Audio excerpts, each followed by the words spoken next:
Hello and welcome to the show today. I'm really glad you could join us. I don't know if you've recently noticed, but real estate values are skyrocketing. And this could probably be one of the best times ever to consider getting into real estate flipping because there's a lot of money to be made. And that's exactly what we're going to dive into today. With us today is Viktor Jiracek. Now, he's a fix and flipper out of Gainesville, Florida. He did 20 flips last year, and his goal was 30 flips for the year 2021. And I think he's well ahead of where he needs to be goal-wise. His best flip was a $64,000 net profit deal that he ironically almost backed out of, which I'm sure we'll talk about during the interview today. He flips all types of properties, including single-family residences, townhomes, condos, even mobile homes. And although he's done many avenue of real estate, including lease options, seller financing, short-term rentals, and long-term rentals, his passion is flipping houses and teaching others how to do exactly the same and get awesome returns. And his mentors students all over the United States and teaches them all aspects of how to get started in flipping, including how to get deals, how to get the money, how to run the numbers, everything associated with fixing and flipping properties. So Victor's free time, he enjoys to travel and has been to 38 plus different countries. Victor, welcome to the show today. I appreciate it. Thanks for having me. Yeah, man, I'm really glad you could be here. So, let's get down to the timing of things. Real estate values are exploding, but then again, that means a lot of people are trying to get into the space of fixing and flipping. So is now a good time to get into this? I would say yes. So my theory on everything when it comes to flipping, because you're on both sides of the transaction, you're buying the house and you're selling the house. My theory, it's always the same amount of difficulty across the board. So right now, yes, it is harder to find good deals, but it's so much easier to sell them. So if you get any sort of decent property on the market, you're going to get multiple offers, tons of showings. It's going to sell over asking. So that's what I've just seen time and time again. I've been doing this for a couple of years. It just feels like it's always been the same amount of difficulty, just evening out. So it doesn't, just makes sense to get started now. Like, why wait? If it's going to be same amount of difficulty now versus 10 years, like, why not just get started now? Sure. What have you found? And you've been doing this for what, a handful of years now? I've been full-time for almost 3 years now. Yeah. So in that time, like, why have you found, what's the benefit of doing fix and flips? Yeah, sure. So a lot of people, especially when they're getting started out, because I know you can do like rentals and burrs and all that stuff. And I always like to think of it like, what would benefit you right now more in your position, like plus 30,000 in the bank account, so that's like a flip, or plus 300 a month. And for most people, it's typically like, plus 30,000 in the bank account, because now you have an emergency savings. You can use that as a down payment for another deal. Like, that just really opens up your options, just having plus 30K, 300 bucks a month, nothing wrong with that. But what is that going to cover nowadays? Like, quarter of a mortgage payment, maybe half a car payment, not, maybe a cell phone bill. So just pushing the needle is what's really excited me about the flips. Like, you're in, you're out, big check, and then you can just move on to the next thing. So talk to me a little bit more. A lot of people aren't familiar with the term fix and flip. So when we talk about fix and flip finance, or fix, I keep going to fix and flip financing because I talk about financing fix and flips all the time. So I might say that 100 times during today's interview. But with fix and flips, what's the appeal there versus all of these other avenues you can get to buy and hold real estate? Yeah, so I think let's define fix and flip first. So that's buying it, you actually own it, you fix it up, you renovate, and then you sell it, and then you're done with the property. A lot of people get that mixed up with like wholesaling. It's a little bit different, right? Where you actually don't ever own the property. You own a contract on the property, and you basically sell the contract. So I think what's interesting about the fix and flip is it's so clean, it's so like in and out, and then you're done. You buy a crummy house, you fix it up, you sell it, and then as soon as you sign on the closing table, like your management, your headache with the property, like, you don't have to deal with it anymore. I have done lots like the buy and hold, and there's nothing wrong with that, but there's definitely always that like headache, or there's always that management or maintenance that goes on, like, oh, the water heater broke, or this broke, or this broke, or you're still on the hook to repair all those things. And I think they're not mutually exclusive. You can do both. That's the thing. I always teach, like, do a flip, do a rental, do a flip, do a rental. And that way, every time you do a flip, you can put that as a down payment into your rental, and just keep doing that. And then you're not subjugated to like having to save up, or having to save your cash flow, or wait to buy another rental. Like, as fast as you can do flips, as you can buy rentals. So this speeds up the entire process. So for those people that are breaking into this, what do you need to get started? I always see, like, the biggest thing is the deal, honestly. Like, if you get a good enough deal, people throw money at you to get it done. And I'm sure you've seen this too. Like the financing is the easier part as soon as you get a good deal. So that's what we really need to focus on. Is like, how do you get a good deal? There's a lot of different ways that we can talk about that. But as long as you can find that deal, then the rest will come together. Like I personally got started. I had like a low 500 credit score and then maybe a couple thousand in the bank. And most people would say like, hey, that's not enough to get started. You gotta be in the 800s or 700s, and then have tens of thousands set aside. I'll still be able to get my first deal done. So it shouldn't be like the credit or the money that holds you back. It's just getting a good deal, and the rest will fall into place. How do you find the right deals? Yeah, so for sure. So let's make a quick distinction. So there's on-market deals and off-market deals. On-market is like MLS deals, Zillow, public, everyone sees it. The issue with that is, again, everyone sees it. So it's so competitive, like the numbers don't make sense, it gets bid up. So it just doesn't make sense to do those types of deals. So from the 20 or so flips I did last year, only one was MLS, and we got lucky on that one. I've done 0 MLS deals this year. So then the focus is like what's called off market. So it's like direct to seller. There's no realtor, there's no middleman, like you're just talking to the seller directly. So that's where I get almost all my deals, these off market deals. So where do you find off market deals? Because I mean, obviously on market's easy. You go right to Right. MLS, they're right there. You can go to realtor.com or Zillow or any of those, I'm sure find them. Yeah. But the off market deals seem like it's relationship based. You have to have relationships with real estate agents that are telling you about those listings, pocket listings, whatever they may be called, before they actually become available. But I could be wrong. I mean, how do you go about finding those? Yeah, that's part of it. So I want to make a further distinction and to off market, and then we can dive deeper. So it's not just like open up a phone book and start calling people. There's a little more to it than that. There has to be some sort of like level of motivation. And then motivation can show up in a lot of ways. That's like divorce, inherited properties, tax delinquent, foreclosure. I can keep going down the list, but there's some sort of reason where they want to sell the property and just get rid of it, and they care less about price. There's some level of motivation there. So basically, as soon as you have this motivation targeted, like you can get a list and start reaching out to people. So like for vacant properties, you can buy a list of vacant properties and start reaching out to vacant homeowners. And through the numbers of it, you're going to find someone who's like, yeah, I just want to get rid of the place. They're willing to accept your price. So that's how I look at it from that perspective. So it's really just like, okay, so on market versus off market with motivation, and then you can just start reaching out to them. I've found deals, like you mentioned, from realtors with pocket listings.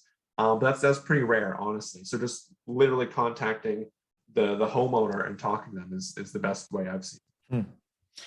So like in my world, we talk to our sales team or our partners about a buying cycle. Like somebody's interested and they're researching and they're taking action. What it sounds like you're saying is that right now, like a lot of people are getting stuck because they're looking for people in the action stage, people actively listing their properties. But what you're doing is going to people that maybe just interested or maybe not even thinking about selling yet, approaching them and saying, have you thought about it? And people that are in some kind of vulnerable situation, like the property's vacant, they're not even doing anything with it now, it's in foreclosure, they're going into bankruptcy. So you think the best strategy is to figure out which one of those niches that you want, let's say vacant properties, then hunt down the list for vacant properties, then start contacting themselves to see if they have an interest to sell before they even think about listing the property. Exactly. Yeah. So if they've already listed, that's kind of like, I like your buying cycle. That's a good way to put it. That's like even post action. They've already taken action. They've already talked to a realtor. They've already, taken photos, put it on the market. So they're really far into the buying cycle. And like the realtor tells them how much it's worth and how hot the market is. So it's really hard to talk them down from that. So you need to catch them earlier. Like they need to be just thinking about it, or they just have the thought, and that's when you need to catch them in the process. Or even if they are just talking to realtors, I've done those properties before. Even they're like, hey, I want to sell the place. They've made that commitment to themselves. They've made that decision, and now they're just talking to realtors. And then I can come in there like, hey, I want to buy the property cash. I want to, close on your time frame. I can offer this much. I'll buy it as is. I can, list out all the benefits, and they can go with the realtor. But sometimes they decide to go with me. Like, hey, we don't want to deal with the hassle. We don't want a lot of people walking through the property, especially now with like the Corona stuff going on, walking in and out, like 20 people, and who knows bringing in what. So there's value to the convenience as well. Does the market make a difference? Because I would think like you have to be hiding under a rock if you don't know what's happening with real estate right now, right? Like, I mean, you know, real estate's exploding, especially where you and I are down here in Florida. So I would imagine that market would have an influence there where if you're going to people now versus 2 years from now, you know, they know what their property's worth. They're going to probably want to go with an agent, list it themselves, get maxed out. But am I wrong? Am I right? I mean, does market really matter when you're trying to do what you're doing? So as I see it, so you're right and wrong. So yes, people know it's a hot market and they kind of price that into their property. So that's the first thing. Second thing, you can still get deals because it's what you're doing is you're solving a problem. And if you're solving a problem, there's a price to that. And some people do just want convenience. Like some people just want, they don't want to wait that long. So time frame is important. So all these things kind of go into the key here. So it's important to think of it that way. So, but people do know it's a hot market, but you just have to know like where to be at in terms of price. So like before, you're buying low, you're selling high. That's all you're doing. You're buying low, you're selling high. And now like the low is a little bit higher than it was. So you just kind of price it. But then the high is higher too. Exactly. Especially when you're flipping, like you're just taking that spread. You're just taking that difference essentially. So it's okay to offer a little bit more because you know you can sell it for a little bit more, all things being equal. So when you're doing this, and you mentioned in your situation, you know, low credit scores, low cash. What are some options that you have to get financing for something like this? Yeah. So what's good about the market, because it is hot and a lot of people want to get into it, you can harness that energy and really get into it. So how I got my first one was actually, I was going to wholesale the deal. So I got this great deal, going to wholesale it. I couldn't find anybody to sell it to. And I was like, this is still a good deal. I still want to take it down. It still has a ton of potential. So let me just search in my network. And I found basically what I call as a money partner. So they put in the money to buy it, to fix it up, to sell it. And then you find the deal, you help manage the deal, you help sell the deal. So you're like the boots on the ground, you're the sweat equity, and then you guys just split the profit. I've done that a lot of times, and students have done that a lot of times. But then it's no longer, okay, what's your credit? Okay, how much money do you have? It's like, okay, what's this deal that we have in front of us? Like, what's the profit potential? Like, what can you make? What can I make? And then the money partner will make a decision based on that. And then rather than them having that money sitting in the bank, you making 0.1%, they can invest it with you and make 10, 20, 30% plus. It's something like, oh wow, okay. And it's real estate, it's real, it's tangible, and it's going up in value right now. So it's all these different factors that go into it. But it suddenly becomes about the deal and not you specifically in your credit history. My German Shepherd doesn't like thunderstorms. So you might see her in the background because there's a thunderstorm. She's in here. She's like, hey, I'm gonna hang out in here with you. What's funny is that, and I talk to a lot of people about fix and flip financing, and I say that this is actually more common than you may think. These meetups, there's a lot of groups where there's a lot of investors that want to get into fix and flip and put the money in, but they do not want to do the legwork. They don't want to do the work. But what do you suggest there to your students? Like, where are some of the best places to go fish and find those kind of money partners? So you mentioned it perfectly. So the real estate meetups, real estate investor groups, the Facebook groups, especially now, are a lot more like common and interesting, and not interesting, like more effective to meet these types of people. And you'll be surprised, like a lot of people have money and they don't have time. Like they may have an engineering background, accounting background, maybe they're a doctor, lawyer, like they have the funds, like, hey, they have the funds, they want to do real estate. And it's like, I just don't know how to get started, and I don't have the time. So again, you're just solving problems. You're solving the problem. You can say, hey, I have the time, or I can get us deals, or I can get us into real estate. Let's get into this together. So it's pretty simple. There's no need to overcomplicate it. And I mean, you're solving problems. That's all you're doing. What are you considering when you're looking at properties and making a determination on what you buy? What kind of things are you factoring in there?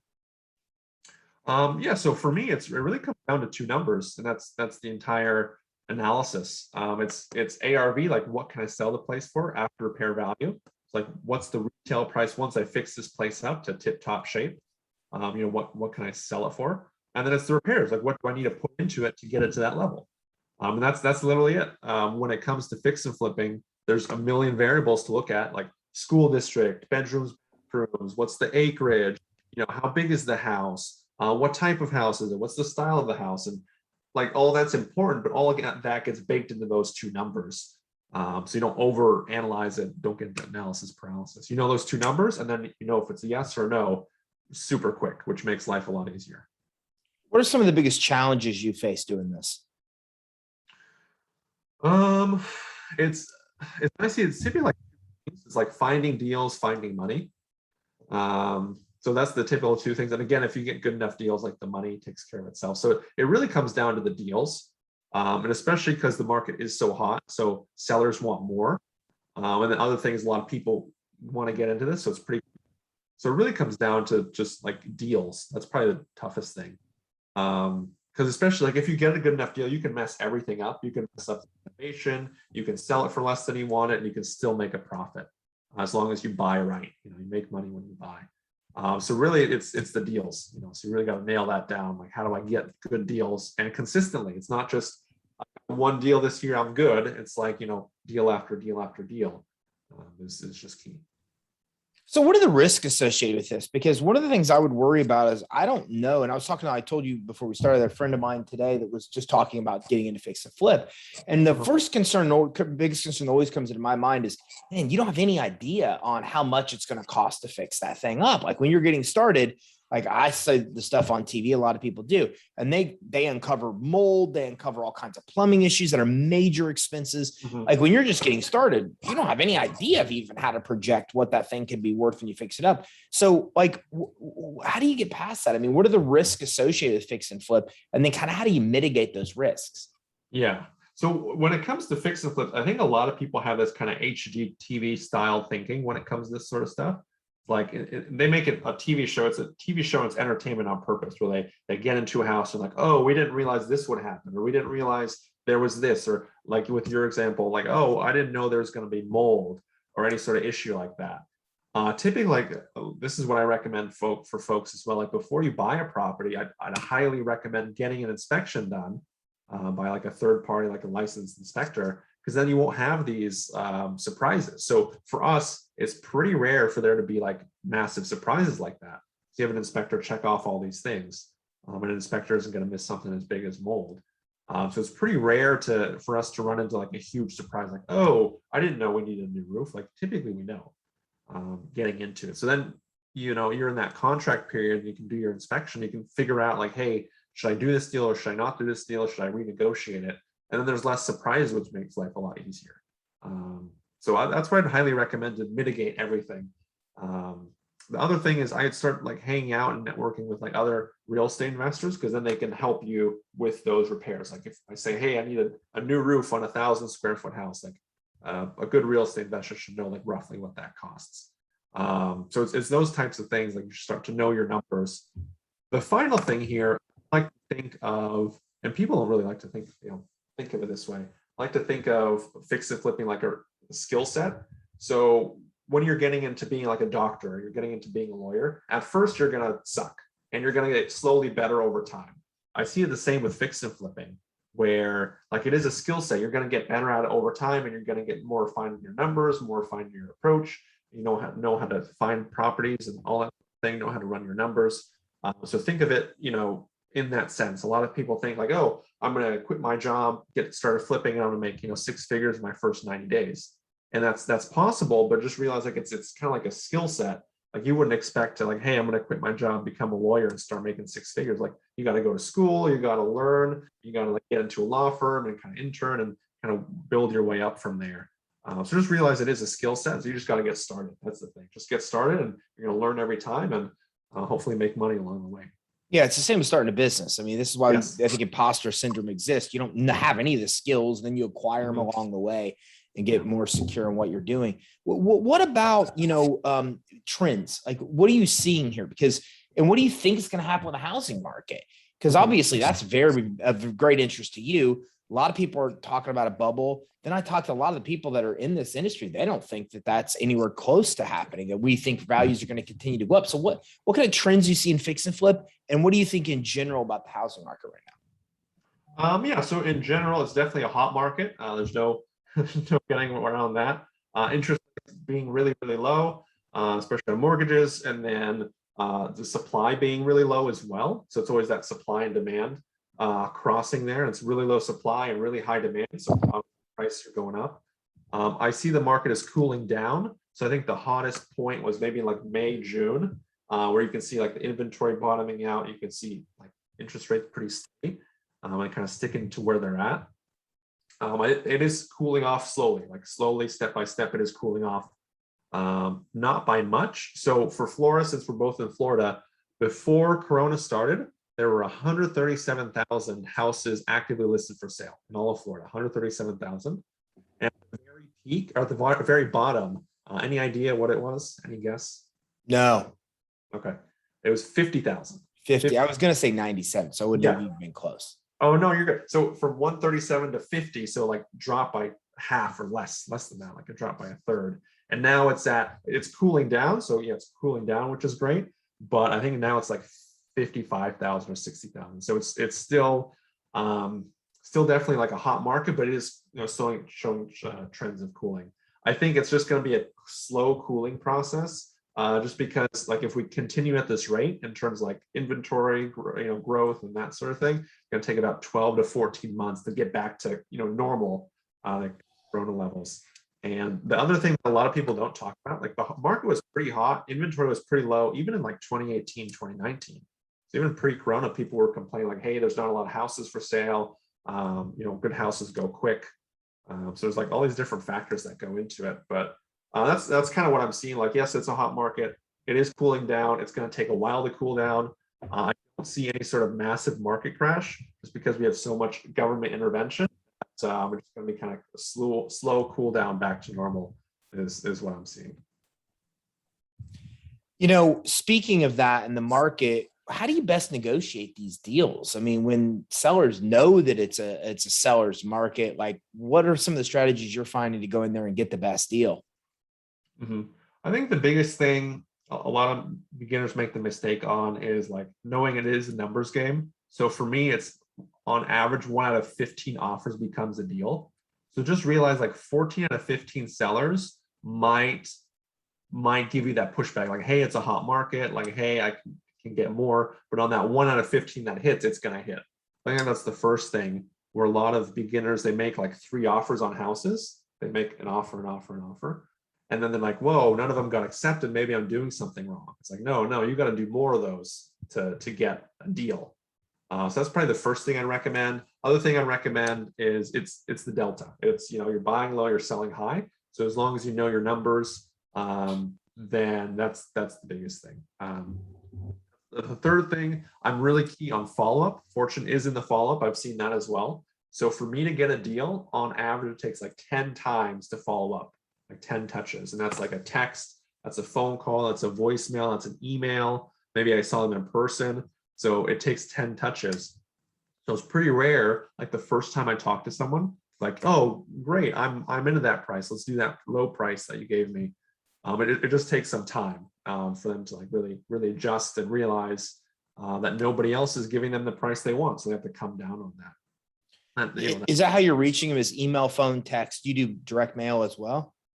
I don't do direct mail. Yeah, I don't see anything wrong with direct mail. Don't get me wrong. I just have like cheaper ways to get deals. Like if I can get deals with cold calling, let's say, it's $1,000 a deal and direct mail is, $3,000, it makes just sense for me to maximize the cold calling first. What do you think the importance of having a mentor like you is over somebody trying to tackle this on their own? There's a lot of mistakes you can make. So it makes it like quicker to your goals is the first thing. Avoid costly mistakes is the second thing. I made a lot of mistakes. So on one, I didn't really have a fix and flipping mentor, which was a mistake. But there's one time I bought 3 properties. Like I bought them within like 90 days of each other. I actually made the same renovation like calculation error on each one. It was a $5,000 error. So like 5,000, 5,000, 5,000. So I made a $15,000 mistake. And it's like, okay, well, I mean, I could have paid half of that to a mentor and not had that mistake, So it's pretty costly and time intensive to learn on your own. But that's the route a lot of people go, and then you don't realize, you don't calculate the same to have those mistakes. And those happen all the time. I mean, not anymore for me, but those happen for beginners all the time. Like missed this, or something was, just forgotten and it cost them money. Interesting stuff. I love what you're doing, Victor. I mean, you're having a lot of success, and I love how you're teaching what you're learning to other people to help them too. Where can everybody go that's watching to be able to learn more? Yeah, for sure. So I have a free Facebook called Six Figure House Flipper. So if you guys want to join there, I have a ton of free resources. I go over my flips, go over my numbers. I go and do lives and share a lot of great stuff. I actually have also have a repair guide, which breaks down like every repair cost, like how much a roof costs, how much a flooring costs. That's in the group too. So yeah, if you guys want to join or connect, feel free to reach out. And yeah, it's Six Figure House Flipper. And that's on Facebook. That's on Facebook. Yeah. Okay. All right. So what I'm going to do is I'm going to find that group, everybody, and then I'll put that in the show resources so you have it. So on Facebook, the group is Six Figure House Flipper. It's the best place to go. Yes. Well, Victor, listen, thanks for coming on with us today. I really appreciate your insight, man. I appreciate you openly sharing. You know, I love it when somebody like you that makes money a little bit on the side, helping people, actually comes in and then, you know, is willing to, for free, give out so much great, valuable information. So thanks you so much for coming on and openly sharing today. Yeah, I appreciate it. Thanks again for having me. So listen, if you're watching this, you're more than likely pretty eager to make as much money you can as an entrepreneur. And house flipping, as we know, for a decade plus has been a pretty good way to make money. As we talked about in the bio and to begin with, you know, Victor's made as much as $60,000 plus in profit on one single property. You got to think about it. He's doing, you know, 20 or 30 a year. So huge financial opportunity here. One of the biggest restrictions I see people think they have is getting money. And as Victor just said, and what I see too, it's actually not as hard as you think. There's a lot of people that want to get a return on their investment without doing the work. It's just a matter of connecting and finding those people. So if you want to get into this, if you want to succeed, if you're already into this, then make sure you visit Six Figure House Flipper, the Facebook group on Facebook. I'm going to put a link in the show resources page, and there Victor shares openly a lot of tips and tactics that will help you succeed, bust into this. And if you're already into it, the things you need to know to really take it to the next level and start getting 10, 20, 30 properties yourself every year that you're able to flip. So make sure you go to Facebook, make sure you find the Facebook group, Six Figure House Flipper, follow Victor for tips and tactics so you can effectively run a fix and flip business and make a lot of money and take advantage of this explosive real estate market. So make sure you go to Facebook and visit Six Figure House Flipper in the group, join, and get the information you need to succeed in house flipping. Thanks for tuning in. Have a great day.